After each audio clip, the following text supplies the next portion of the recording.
that new Chappelle show special. I think it's worth watching. I heard it wasn't good. I heard he didn't do a good job. It wasn't great, but I enjoyed listening to the man talk for an hour and 20 minutes or whatever. I thought it was fine. It was more long story, and some of the punchlines I enjoyed. He talked about going to Saudi Arabia. And he's like, I saw that here for trans jokes. He's like, I tell you what, them trans jokes went over good in Saudi Arabia. They loved it. He had a bunch of.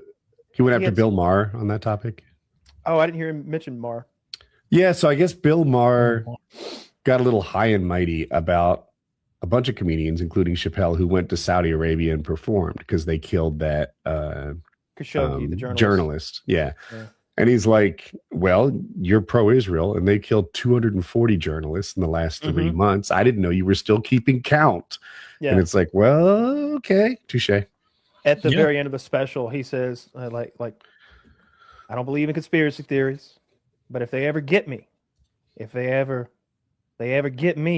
I need a code phrase I can say that you'll know that they have me. And it's going to be, help! It's going to be, I stand with Israel. that was his closer. So I thought it was okay. I thought it was worth the watch. I wasn't disappointed.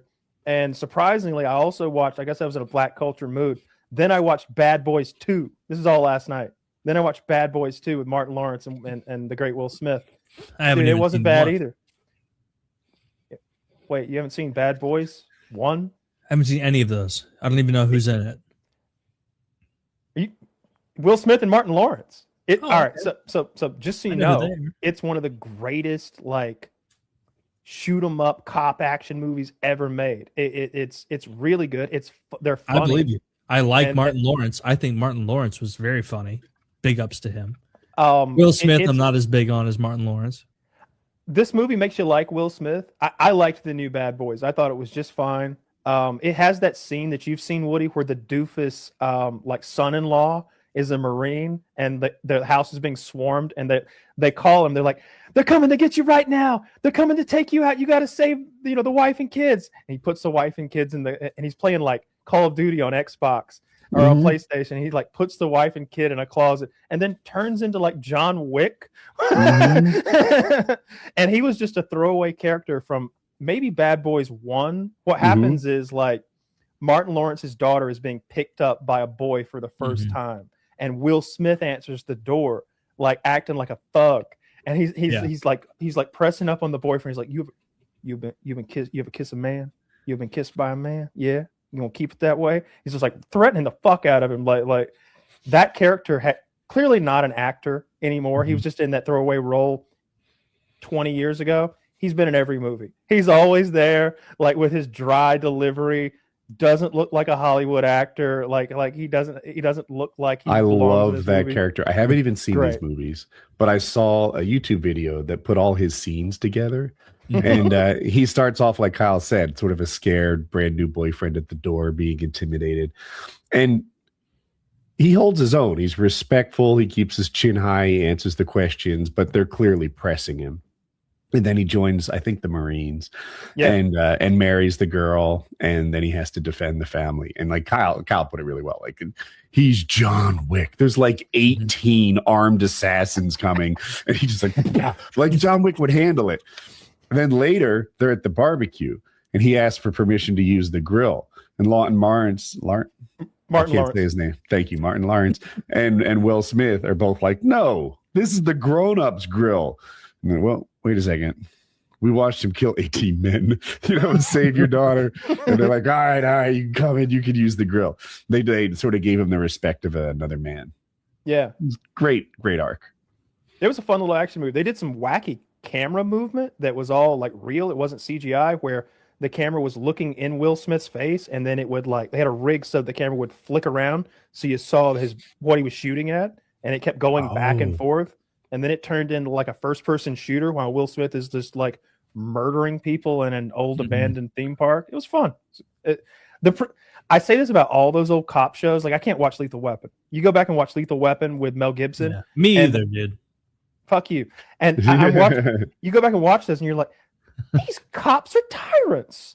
They're just slapping citizens around and like stealing hot dogs all day with their badge.